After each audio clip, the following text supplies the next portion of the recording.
Okay, good morning.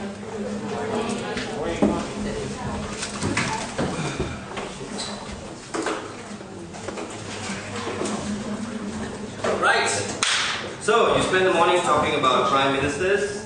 We're going to spend the rest of the morning talking about the people who come after prime ministers, their number one enemy, the leaders of the opposition, right? And how you can be the best number one enemy to the prime ministers. So you have to shift your thinking a little bit. Things we're going to cover today, we're going to start off talking a little bit about the role, and then some general opposition strategy, and then some crazy prime ministers, and what you would have to do to respond to prime ministers who are crazy and don't take their medication. And then some other issues and general question and answer, and then finally, if you have some time, we will do some exercises. Okay? If at any point you want to ask me a question, to repeat myself or to explain something clearer, please do. Sometimes I get very excited and I speak very quickly or I mumble things, right? So, and the many different voices in my head say the same thing and it comes out differently, right? So if you don't understand what I'm saying, it's probably my fault, it's not yours, it's us. Good. Has everybody here done a leader of opposition position before? Who hasn't? Who's never debated leader of opposition? Don't worry, it doesn't mean you have to leave. Everybody has? So I guess I don't need to do this lecture. All of you know how to do this. You don't have to do one. Okay, so what is a good one? What are some of the challenges you face when you are doing leader of opposition? Since all of you have. What makes it hard? Like when the definition is crazy, okay, then the leader of opposition is in charge, whether you challenge it or not. Okay.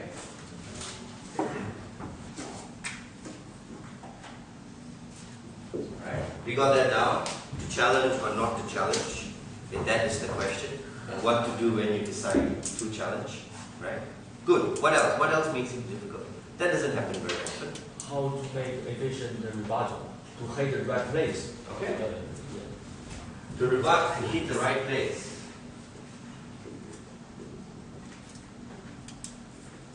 Hit where it hurts. Right, that's the right place. Yeah. Good. What else? When the Prime Minister had already expected what I'm going to say, and already made a rebuttal before my speech was started. When the Prime Minister preempts you.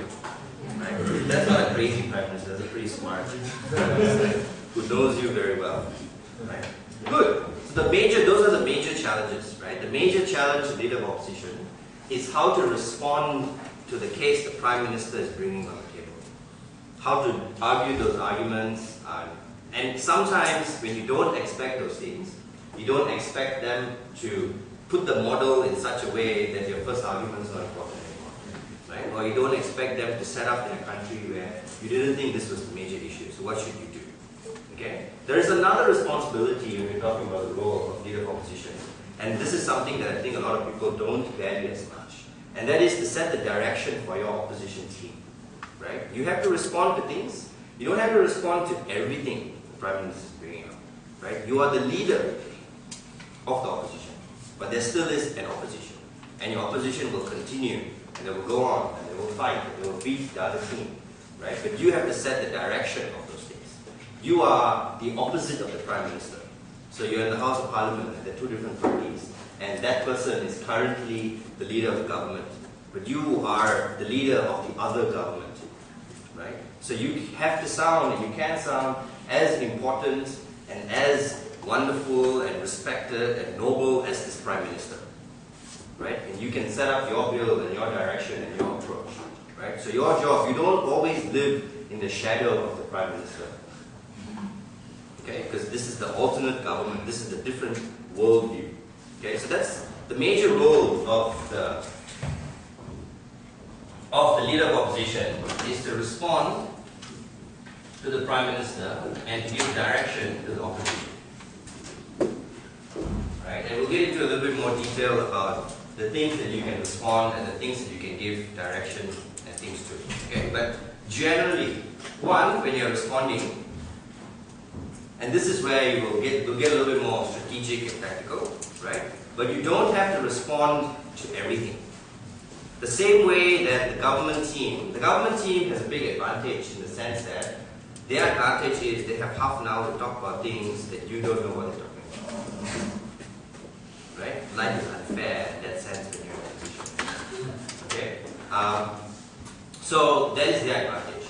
Your advantage in opposition is you can choose how you want to respond to their case. You don't have to oppose everything that they say. Right? They say we want to invade Somalia to help poor people because there's so many starving people and humanitarian crisis. You don't have to say there is no humanitarian crisis. Right? You don't have to say poor people should die. You don't have to say those things. You can agree with a lot of the things that they can say, but you can choose to disagree with the things that you want to disagree. Right? The only condition is you cannot agree with the motion. Does that mean that the opposition side has an option to compromise with the government side? Oh yeah. And the government side doesn't have that option? No. Well, they do, right? I'm saying that both of you have an equal sort of chance to interpret the approach to the topic and to the motion. Right? The government has that chance to approach from a very wide level. For example, if the topic is this house would invade, this house believes that the developed world has the responsibility to force democratic change. Okay? What do you guys think this debate could be about? This house believes that the developed world, or the first world, the people with more money and more guns and more time to do things like change other people's lives, they have the responsibility to force democratic change. What do you think this debate is about? If you were Prime Minister, you just spent 1.5 hours talking about those things. Right? So I should see hands going up left, right, center.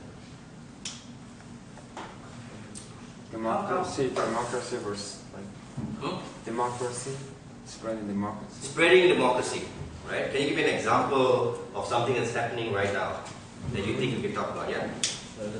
The Orange Revolution in Ukraine. The Orange Revolution in Yeah. Ukraine? Yeah, okay. Although that is more like an internal change, right? It's happening within Ukraine. So it's not really the developed world forcing democratic change on somebody else. Iraq? Iraq, maybe, yeah. One of the reasons why, other than weapons of mass destruction, is Saddam Hussein is an evil man and with democracy there will come goodness, so we're going to have regime change there, right? Anything else? Somalia, right? They invaded in Mogadishu before. Now also people are talking about the current government is really bad because they're attacking our ships and taking all our stuff, so we need to change. Okay? Good. So let's assume that they pick a really bad country, right? Let's say Evil Stan. Okay? This is the name of the country. Okay? So they say Evil Stan is a really evil country where the government, kills all the people and forces women to be sexual slaves and right, they make children work at the age of 3. All these children being bus drivers. It's terrible in Evil Stan. So it's all because they are socialist, repressive, dictatorial government. We're going to force this change. Alright? So when you're opposing that in leader opposition, what options do you have? Which part of this topic is the most important thing for you to oppose? Force. You can agree with developed world has a responsibility. You can agree that democratic change or democracy is good. You disagree with force. How else can you oppose this debate in opposition? How else can you oppose this debate? What else can you agree? Mute. Sorry? Yeah? Sovereignty issues? and that the difference of values. Like Okay. it doesn't have to be democratic. Okay, that's interesting, right? Alright, so if I say that Evil Stan has their own sovereignty and the developed world can't sort of evade this sovereignty, am I disagreeing that they have a responsibility? Am I? So am I saying that they don't have a responsibility because evil stance has sovereignty. Really? Because I can say they have a responsibility, but evil stance has sovereignty, therefore you cannot force. So I do agree that you have responsibility. I just disagree that you should force because there's sovereignty. You know what I mean? This doesn't disagree with responsibility. How can you disagree with the responsibility? Can you? You can if you take a really hard stance. Right, you can take a harder stance and you can disagree with the responsibility.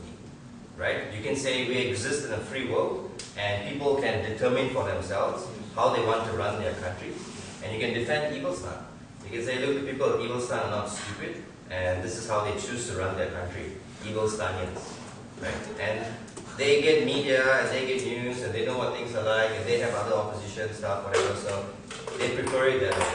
And it's not your job to come in. You do not have responsibilities. The US government is not the police of the world. So I'm going to oppose this. There is no responsibility. You could also oppose to the first part, and develop the world, saying that not only the rich countries are responsible, or they have to do, or help the underdeveloped countries, but the whole world can be in charge. And the developed world can just do a better job because they're more capable with it. But that doesn't mean they have the responsibility to help those nations. Yeah, you can say, I think this is not a responsibility of the developed world, it's a responsibility of the world. You see this approach a lot in topics about climate change. Right? People say, oh, the first world is responsible to pay for climate change in the third world. You can say, no, I don't think that's true. I think it's everybody's responsibility. I think China and Brazil and India must also be responsible. And this is America's line. Right? We don't want to do these things until other people do that too. Right? So you can do that. Anything else you can oppose to?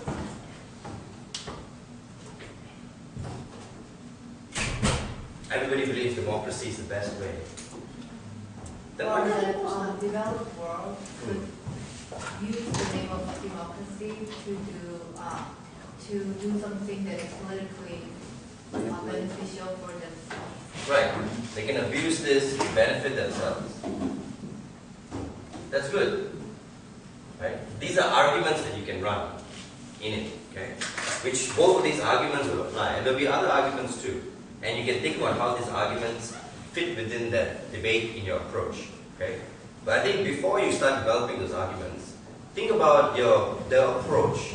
What is going to be the one thing or the two things that I'm going to disagree with the most? Because I don't have to disagree with everything.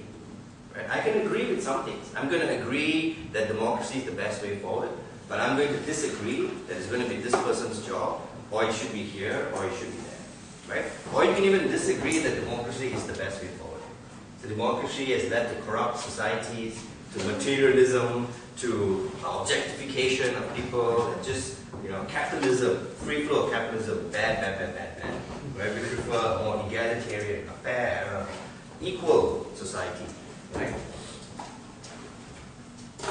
The point that I'm trying to make is that when the government, the prime minister, when they are setting up the debate, they are choosing which country they want to set up to, where they want to emphasize things. As leader of opposition, or in opposition, you can make these choices too. And some of those choices, though, are dependent on how they run their case. Right? It may not, maybe you want to oppose force, but they can take a very weak approach to force. They can say force means diplomacy, that we're going to talk to them until they get so bored of us they will agree to everything that we want. Right? So that's how we're going to force them. We're going to force them with love. That's our force. And then if you want to oppose force, it gets a little bit hard. Right? Because you want to oppose love and kindness. You might need to switch. It's a weak case, and you can get up and you complain that it's a weak case, but you need to oppose. You need to create contention.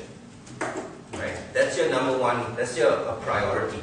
To respond and to create some kind of contention.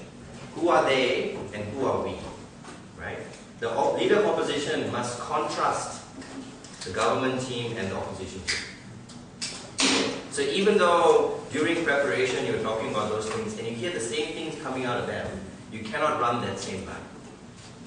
right? You absolutely need to contrast it. And in a minute I'll talk about when we talk about opposition strategy, we can talk about some simple ways to contrast. Okay? So, the different things you can oppose. Now, number one, you don't have to oppose everything, right? You should choose which ones to oppose to. How do we choose which ones to oppose?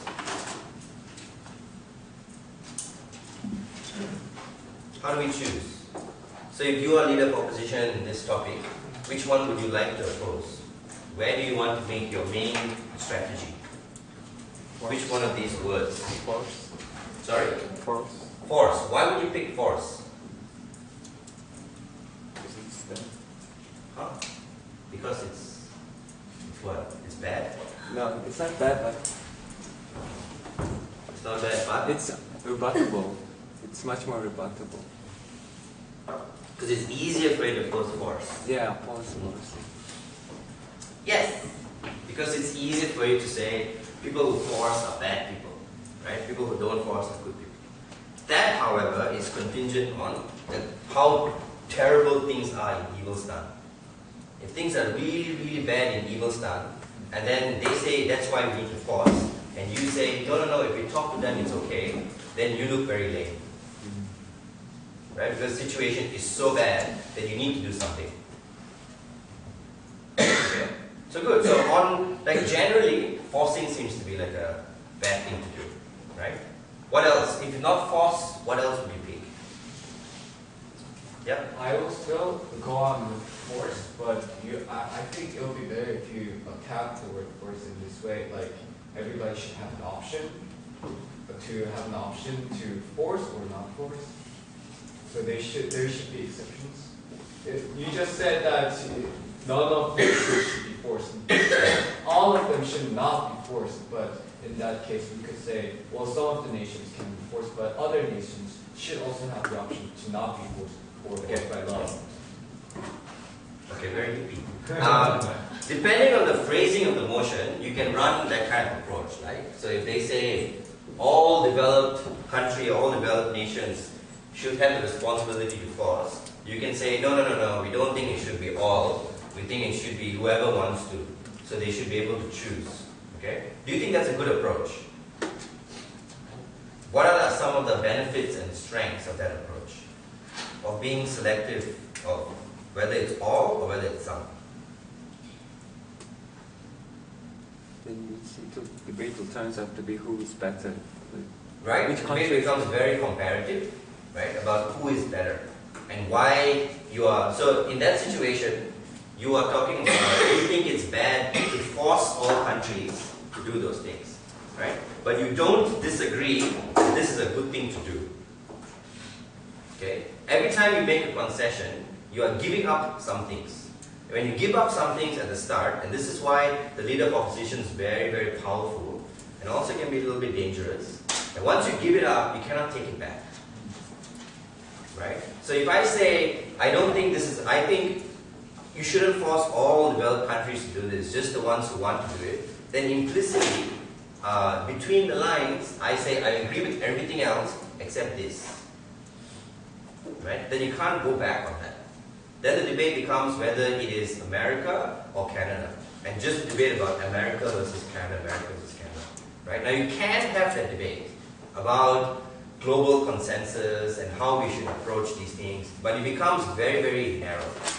Right? After your speech, your deputy prime minister, leader of opposition may not have any arguments and may just end up repeating you. Right? And the deputy prime minister over there will say they agree with everything we said. They just disagree with whichever country they want to choose. Okay? So be careful about giving up too much ground. You can give up some ground and be strategic about the ground that you give up.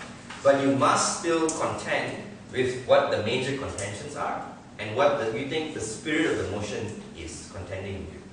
Right? If you agree to 95% of the case, then that means that you and the government team are very, very similar.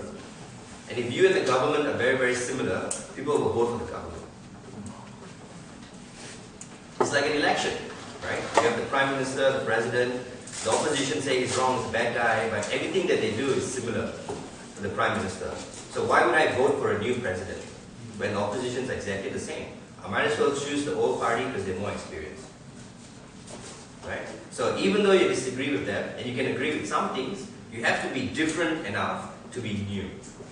Right? So the contentions you choose have to be the major ones, like force, like responsibility.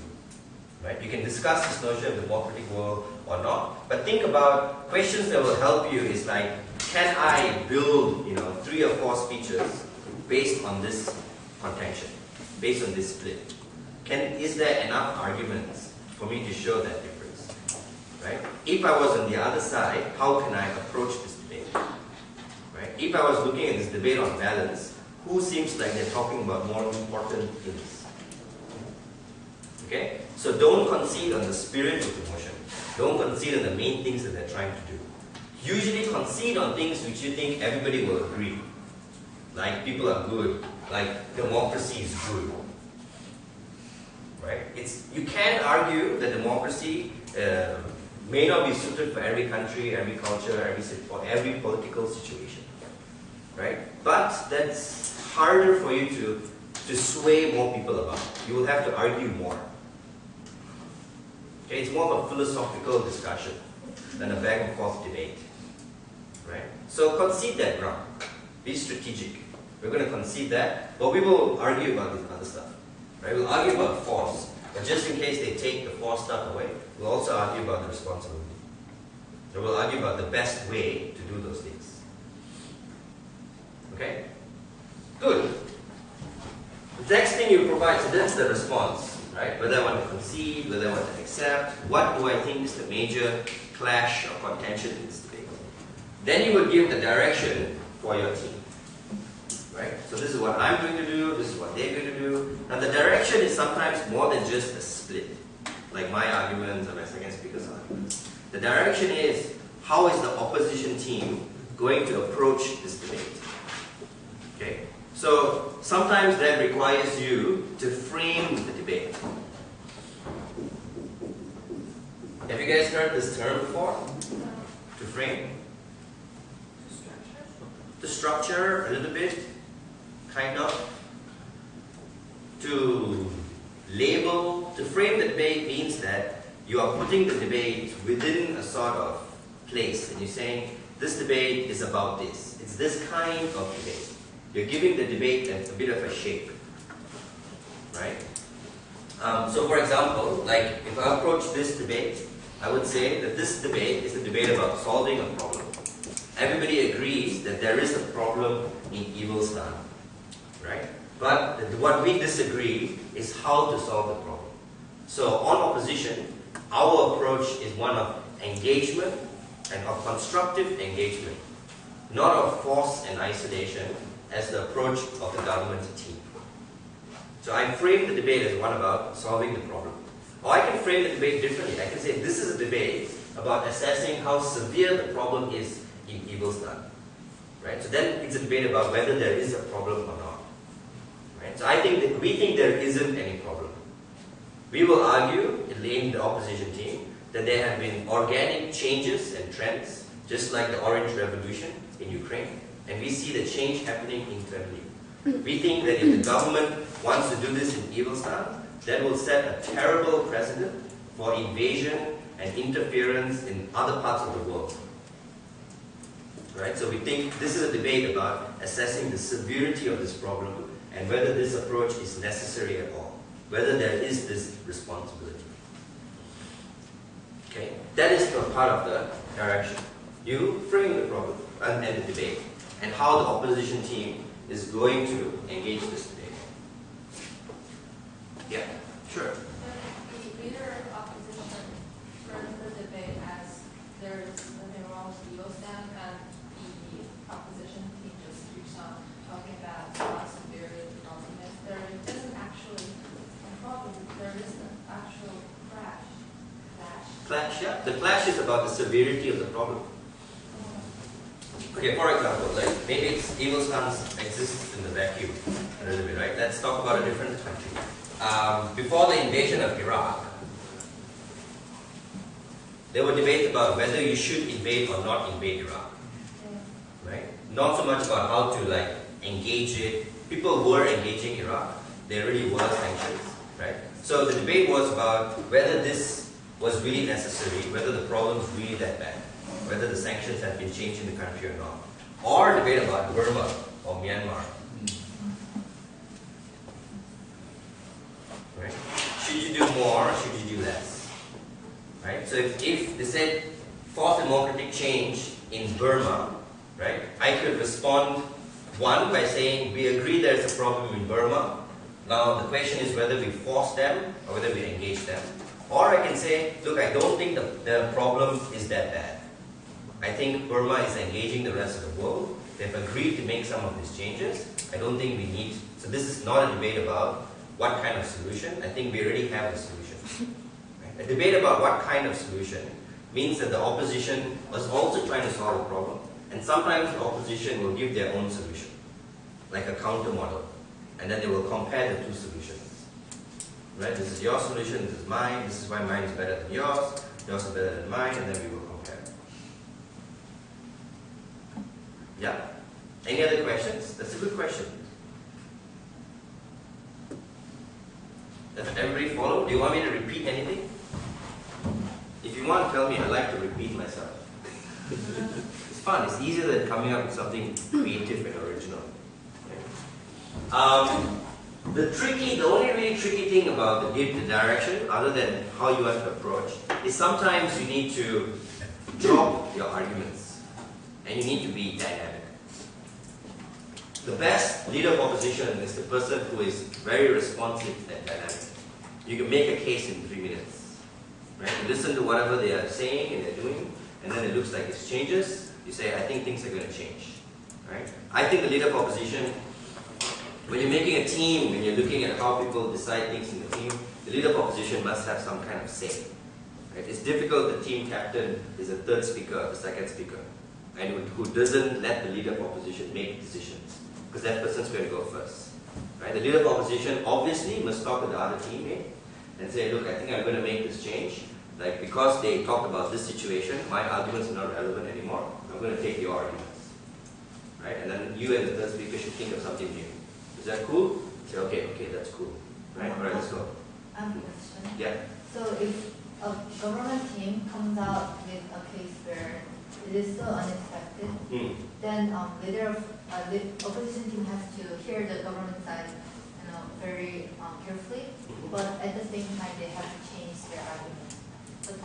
But in order to do that, you have to think and focus on your case, but also listen to the case. How do you do that together? You multitask. So hard. Sorry. Whoever said debating was easy? Debating is easy. You will not pay $250 to come here and listen to these lectures and go into labs and go, oh. No, it's hard. Right? But if you can do those things, then that means you think faster and you're more responsive. Right? In that sort of situation, listening, okay, I've slated that for a little bit later, but I'll cover it now just in case I forget.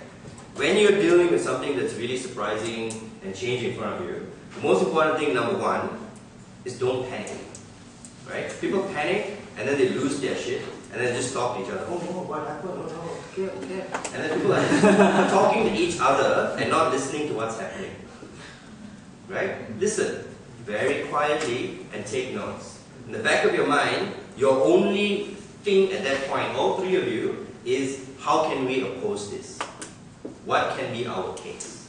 And all you need is something small to oppose.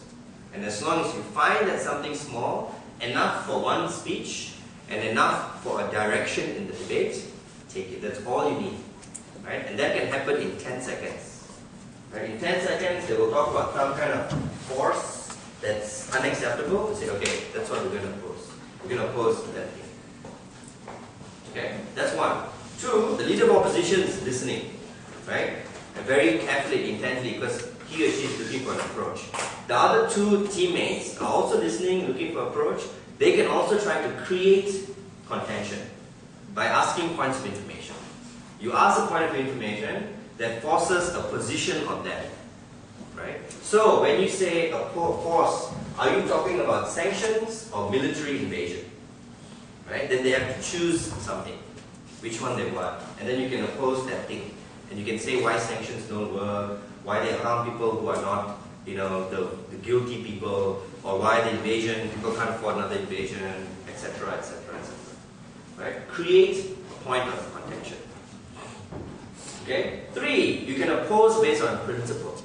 Even if you think the general approach and the criteria is not good, and this is why in opposition when you're preparing, you're prepared to oppose something on a general principle.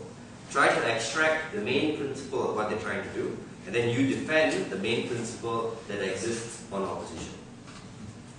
Okay? The last thing I'd say is though, when in that situation, you are not the only team that's surprised. The adjudicators are also probably surprised. If the adjudicators are not surprised, then it was your mistake. You expected something different.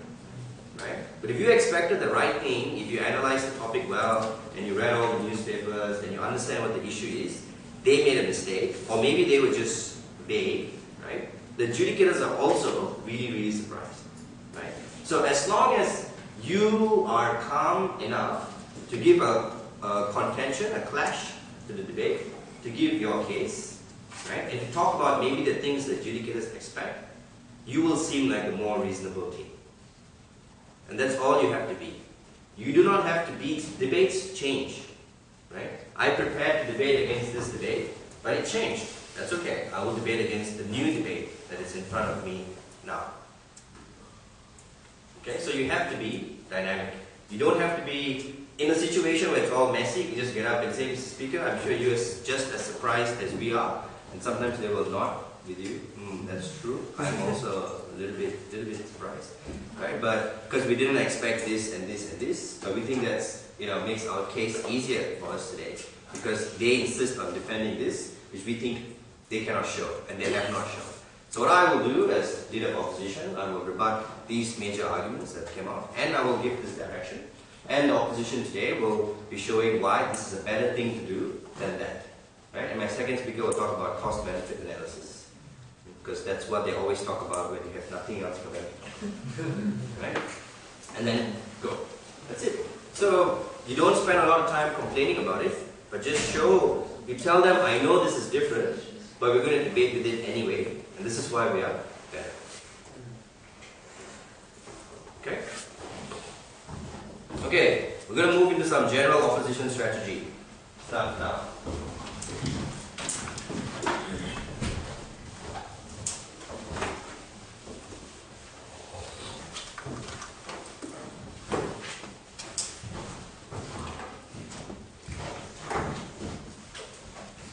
Gotta need some markers.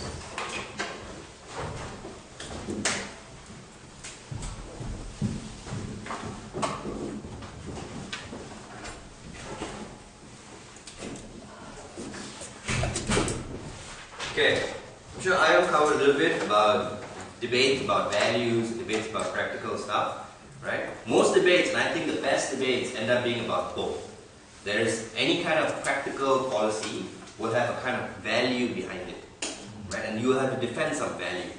Okay, so if I am defending capital punishment because I think murder, people who kill other people, this is the best way to reduce crime, that is a practical policy because there's a practical benefit.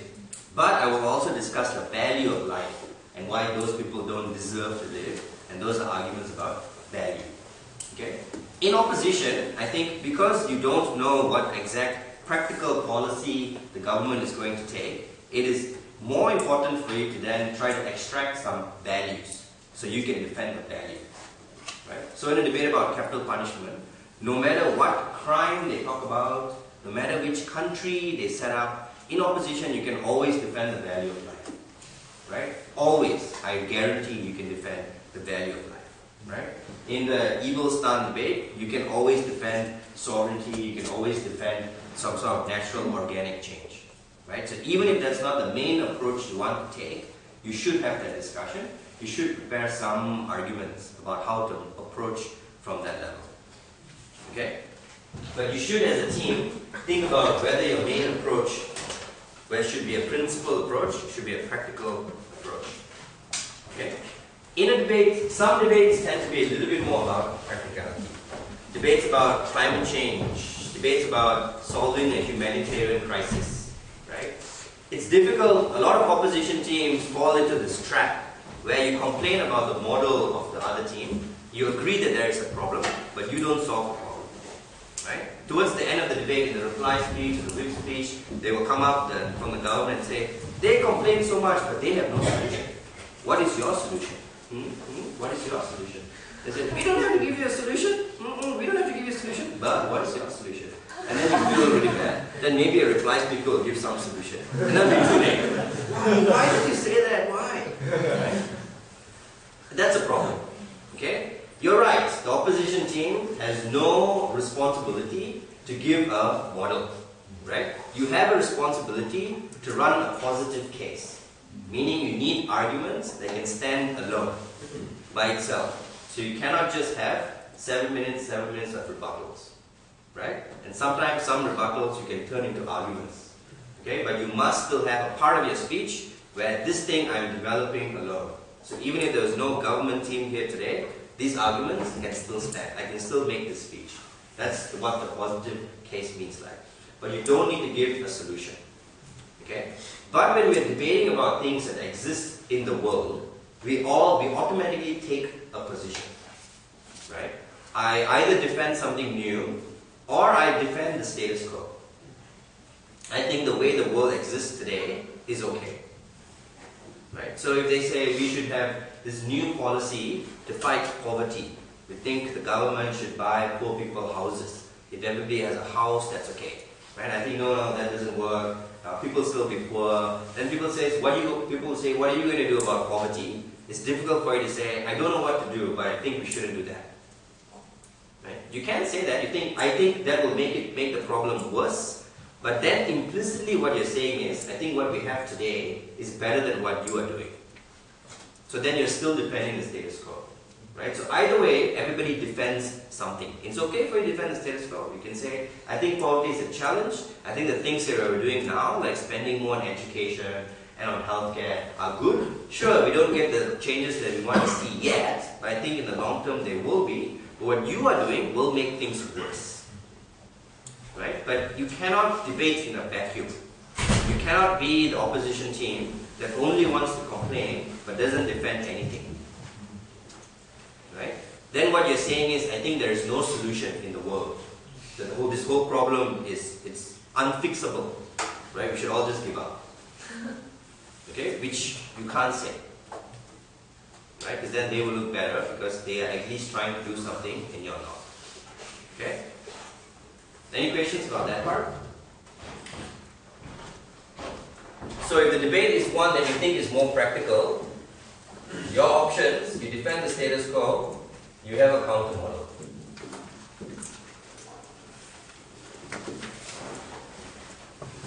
Okay? Now you can defend the status quo and you can have status quo plus plus, which is not really necessarily like a counter model.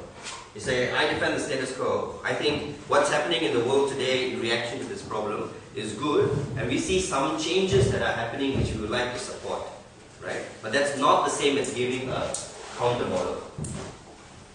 Okay? Like all these approaches have pros and cons.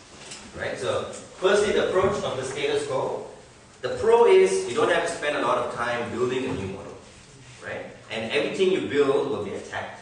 And it's very difficult to show feasibility.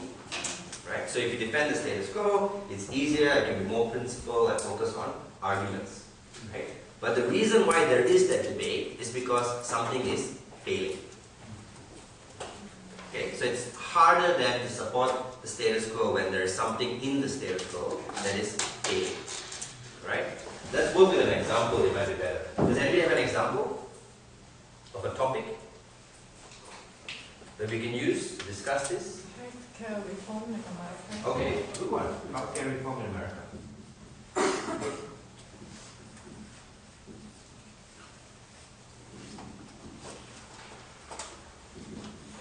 Okay, so what is the status quo in healthcare in America? Other than the fact it sucks. Unless you're rich. It's all private. Okay, it's all private.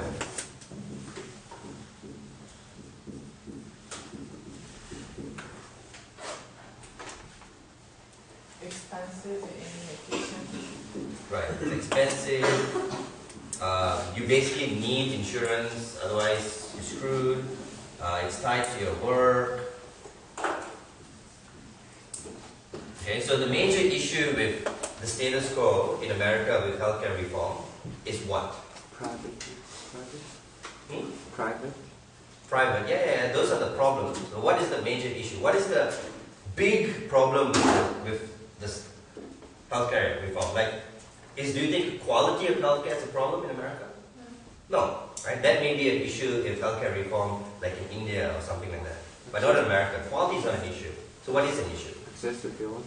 Accessibility, right? So the issue is access. So there is healthcare. People can't access the healthcare.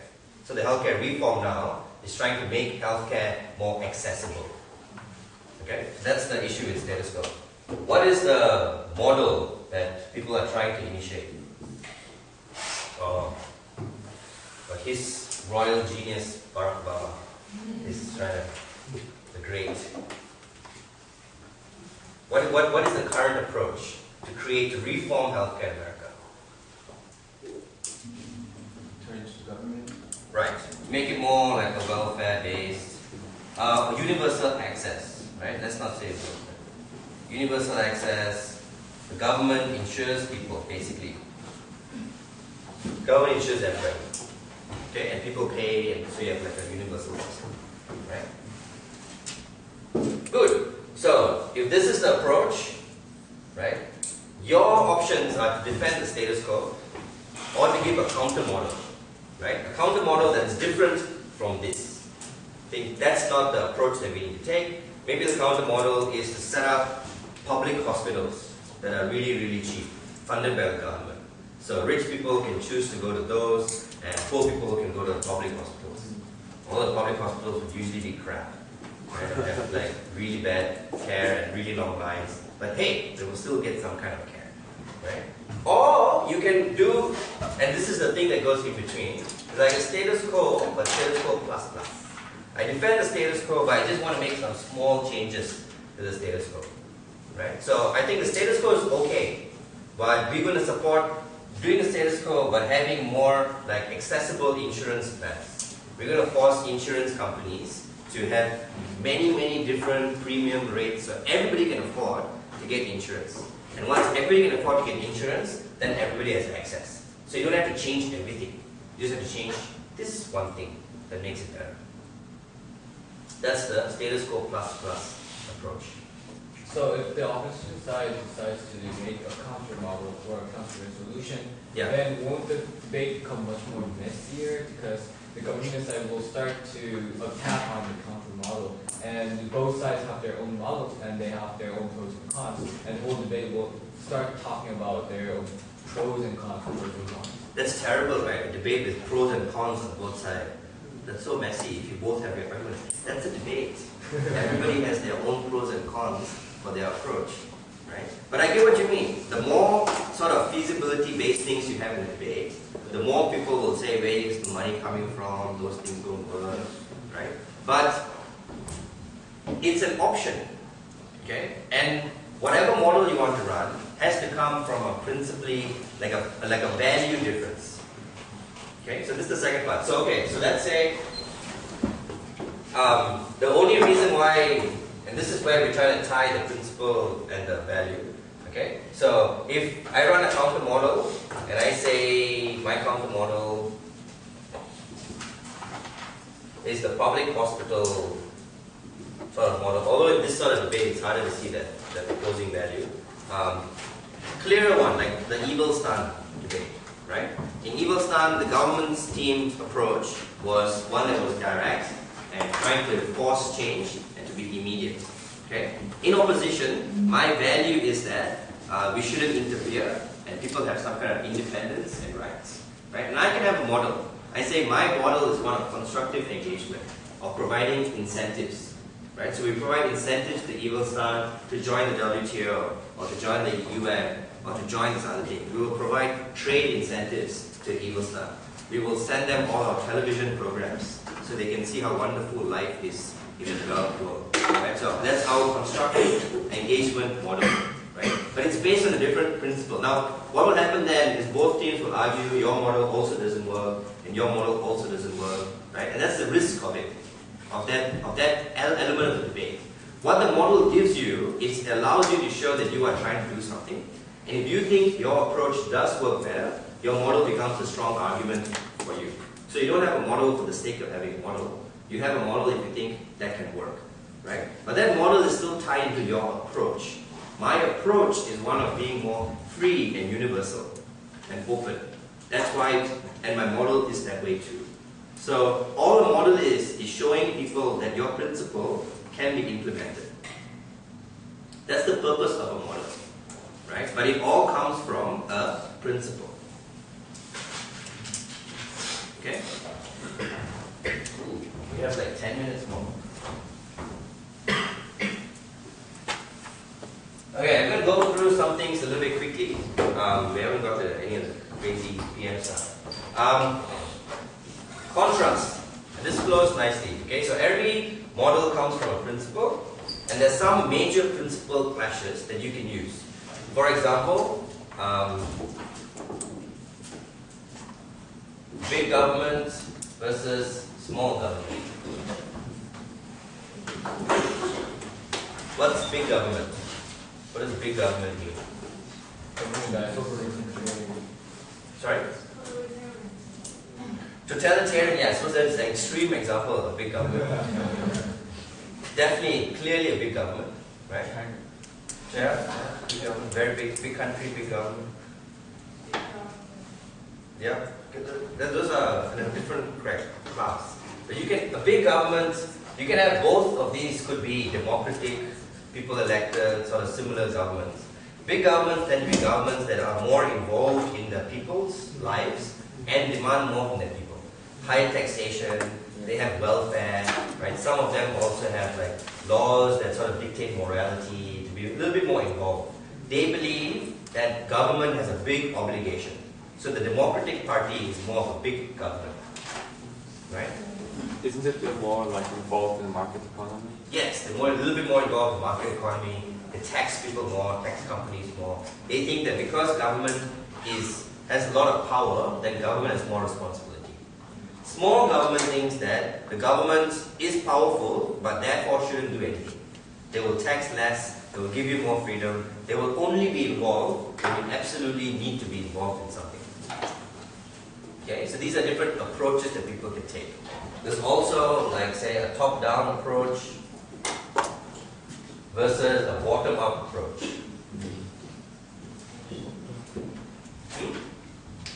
Okay, so this is how to create change. You can create change from a top-down approach. I will change your regime change your prime minister, your president, your political parties. I will arrest Saddam Hussein. I will get rid of Ahmadinejad. I will dissolve your government on the top, and then everything else will change, right? Or I will do bottom-up. I will fund small groups at the bottom that will change. I will help change education policy. I will make some changes on the ground, and in the long term will create some good change, right? Two different approaches. It works better depending on the type of the problem. A top-down approach to creating change works better when the structure of the society is more structured and hierarchical, when the society is more organized, right? So in a smaller society, say a school or a high school, where things are more structured, change happens easier in a top-down approach. The teacher tells you something, the principal tells you something, you will agree and then you will do those things, right? Where society is more organic and people tend to disagree more with each other, it's harder to do top-down approach. Okay? Top-down approach is better for things that are quicker and faster. Bottom-up approach will take a little bit longer, but can be more long-lasting. Okay? Then you have also like carrots versus sticks. So carrots means giving incentives, right? Encouraging people to do something, giving you some kind of sweet so that you walk in this direction. Sticks means using punishment, sanctioning you, threatening you to do those different things, right? These also have differences. Then you have a multilateral versus unilateral approach. So multilateral means combining with many different people, doing it together. Right? So I'm going to invade one country, I'm not do it by myself, I will join the UN, I will join with other people, all those other people. Right? Or I want to solve climate change, I want a multilateral approach involving business and government and individual, because I think it's a global problem, it's a problem that impacts many more people, I should be multilateral. But a multilateral approach tends to be slower. It involves more people, but it's more bureaucratic, it takes more time. Right? Unilateral means going in by yourself. I'm going to solve this problem by myself. If I have enough resources, and if I need to do it immediately, I'll just go in and I get it done. Right? The United States of America says, Afghanistan's a problem, Iraq's a problem, I'm going to solve the problem. Done. Well, not really, but that's their approach. Okay? So this is also a different sort of principle approach. Right? And there are a few more. As leader of opposition, you can use these things to frame the other team and to find a direction for yourself. Right? They may not have considered themselves to be top-down, but you can just say, they're taking a top-down approach to solve this problem. We are going to take a bottom-up approach to solve this problem. And I'm going to give you 3 arguments of why a bottom-up approach is better. Firstly, because it's more organic. Secondly, because it's more long-term change. And thirdly, because it will be easily acceptable by the people. Okay? And those are 3 generic labels you can use in any sort of debate whenever you defend a bottom-up approach. Sorry? What do you mean by organic? Meaning that it will, when I say organic, I mean that there is more changes in society. Something that is organic seems more natural, right, rather than enforced onto somebody. Right? So like, if I want to stop people from smoking, a top-down approach would be to like ban it and to scold you when you're doing it. Right? Now that stops you from smoking. It may not make you want to stop smoking. Right? And an organic approach maybe to persuade people or to get friends to persuade friends, that will take a slower time, but individuals will change a little bit more naturally to want to stop smoking. Okay? Why do you believe that top-down is not long-lasting? I don't. I'm just saying that's one way you can paint it. It depends on the structure of the society or the problem that you're implementing on. Right? And that's the next thing I was going to say, that to some extent, these labels are false. That any solution to a problem will include both. Right? If I'm trying to ban smoking, I'm not only going to do top-down, I'm going to do top-down, I'm going to do bottom-up, I'm going to do left to right, whatever. Right? It's going to be multi-directional. Right? 3D problem solving. Okay? Which you want to do. But you sometimes want to simplify the approach to show the contrast when you're in opposition. Right? You want to create some simple labels so that it's easier for people to know who they are and who you are. Right? We are the good guys, they are the bad guys. We are the people who want to involve many different people together, they are the people who want to go alone. We are the people who think incentives work better, they are the people who like punishment. Okay? It's simplifying it, and at some points you can discuss the differences or the similarities. But these labels make it easy for people to distinguish who the other people are. These labels also make it easier for you to distinguish what your direction is. Right? We are incentive-based. We are top-down. Okay, so this is how we're going to structure our approach. It allows you to be more consistent. Right? One exercise you can do, you can come up with more of these. This is only just 4. But you can come up with some of these, randomly pair these things together, and create a model. Right? So this is my topic. We're going to invade Evilstan, and my top model must be top-down, use stakes, and multilateral. So what kind of model can I create? Right? Model number 2 will be top-down, use carrots, and unilateral. What kind of model can I create? Right? Model number 3 will be small government, bottom-up, and multilateral. What kind of model can I create? Right? And that sure helps you connect the principle and the practical. Okay? And then after you connect the model, you can build your arguments. Okay, some quick things we will run through before we give you time to break off for lunch.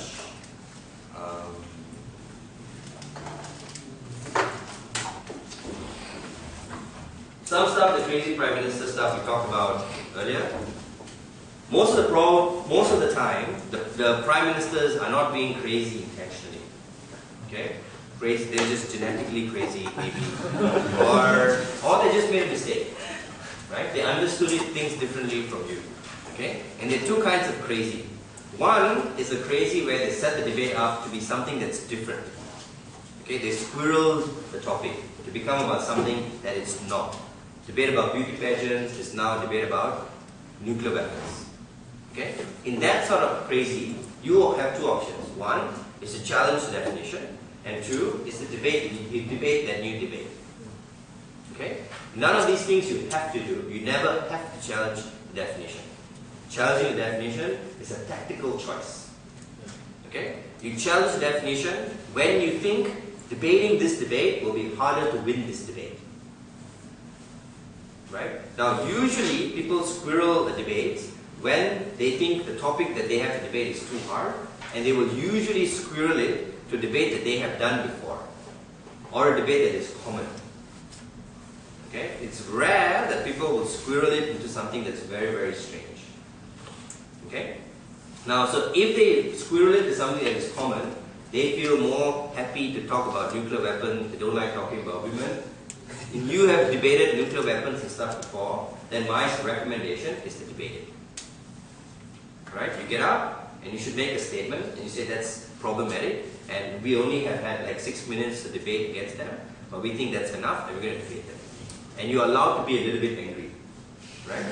But you are. Right? But don't spend your 7 minutes complaining. Okay? You spend 1 minute or 30 seconds complaining. Because complaints don't add up to matter score. Right? Arguments do.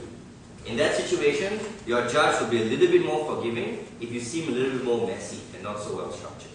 Right? That's fine. Okay? Now, if they squirrel the debate into something that is crazy, that nobody really understands. Okay? The two kinds of like squirrels. One is that you change the debate into something else. Right? The other one is you overly limit or you set up the debate in a place which you think is unfair. Okay? So if the debate about, you say, nuclear weapons becomes a debate about beauty pageants, or nuclear weapons becomes about beauty pageants for a specific type of dog somewhere, right? And you think this is really narrow, I can't debate this doesn't make sense, then dump it and challenge the definition. Okay? And make it something completely different. Right? But if they overly limit the debate, they say this is about nuclear weapons in Evil-Stan, right? In only this country, and you don't know where that country is. That is not grounds for challenging. Right? They have overly limited the debate. There may be still grounds to challenge, but what you're going to do, even if you challenge that debate, is you're going to end up having the same debate, just set in a different country. Okay? So in that situation, I'll get to you in a minute, extract the principle of what they're trying to do and expand the scope of the debate. And you can do that. You just need to justify it. You can say, we think the approach and the definition, the value they're trying to achieve is fine, but we think it's not really conducive for a great debate to only talk about one country that's 2 square miles in diameter. Right? What we want to talk about is the world as a globe.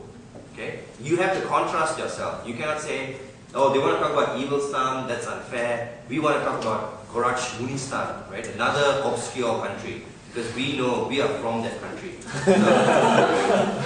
So, obscure versus obscure doesn't work, right? So if they are overly limiting it, you can't limit it somewhere else, right? They set up and talk about Korea. We want to talk about China. So let's can't do that. So they talk about Korea that's unfair. We're going to talk about Northeast Asia. We're going to talk about the world. You have to be more inclusive. Your question. When you challenge the definition, how do you persuade the other people and the other side that we should debate about it? The definition becomes an argument in the debate. Right? You have to talk about the merits, how people interpret the definition, why it was unfair to set up in this situation, or why this is not the interpretation of the definition. Right? Therefore, and that's why the best place to challenge is when it's quite obvious you will win the definition argument. Right? When what they have done to the definition is very small and sneaky, it's not worth the challenge. You want to debate that anyway, because you'll spend a lot of time doing it. Right? You can win the definitional challenge, you can still lose the definitional debate. right? In a definitional challenge, I'm challenging your interpretation of the motion, and in the Asian format, you have to do it even if, right? So even if your definition is right, I will debate this, but I know it's wrong, so I'm going to debate this. So essentially, you have two debates. It's technically very challenging. It's not impossible to do, right? But you have to weigh the risk. Okay?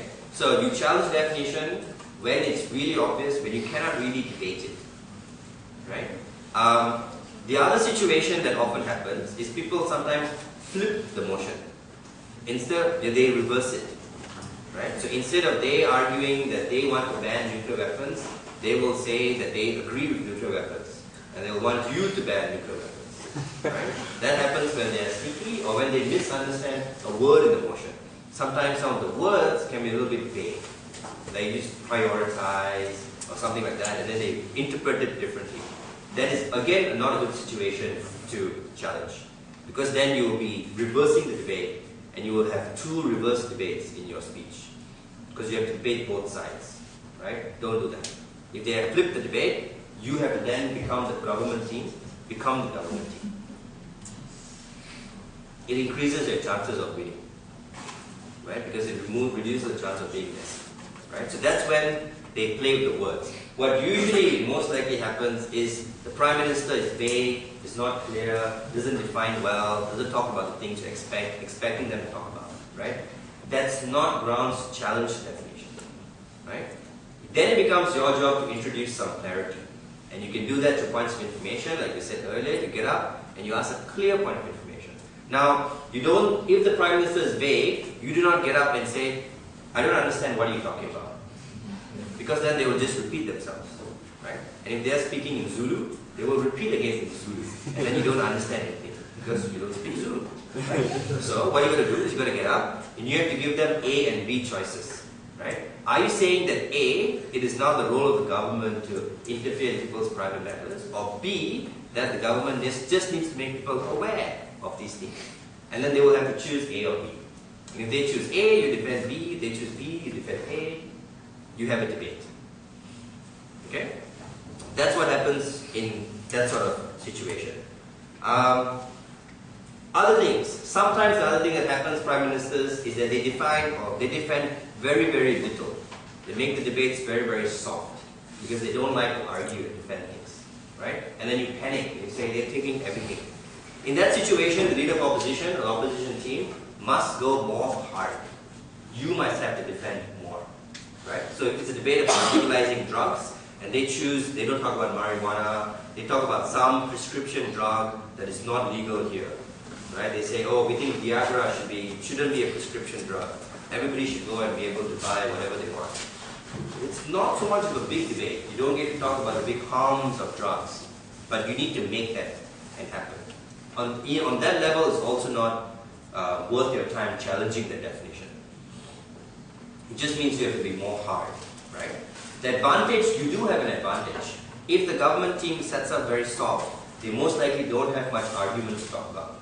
The second speaker will start thinking and repeating the first speaker, right? Then your second speaker should point that out. If you go hard, you will have more things to talk about. Okay? Okay, there were some other things we're going to get to, but I'm sure you'll cover those things again in your labs. If you have questions, you should ask. A few last things that I'll say, and this is coming back to what I said at the start. Being a leader of opposition is all about being responsive. Okay? You must be ready to make a speech with like 2 or 3 minutes preparation. Right? Which is a big sort of mental shift from like Prime Minister. Right? Sometimes the best Prime Ministers don't make the best leader of opposition. Although I think the person who's doing Prime Minister should also do leader of opposition. Because leader of opposition, in some ways, is most different from the Prime Minister, but in other ways, it's the most similar to the Prime Minister. You are the leader of your team.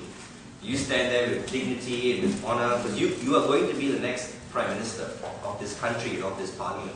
You want people to look at you and sound, and you want to sound the same way, right? You come up with a kind of attitude that you belong at that level, because you are the leader of opposition. You're not a small opposition party.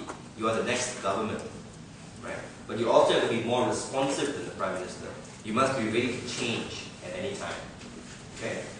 As leader, as opposition team, I think it's much better to have a attacking sort of approach rather than a defensive sort of approach. Right? So always be on the attack, always lay out many grounds for attack and put pressure on the other team to respond to some of those things. Do you guys have questions?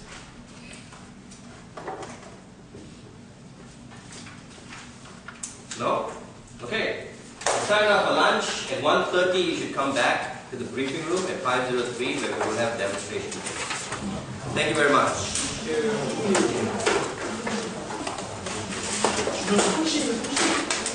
Thank you.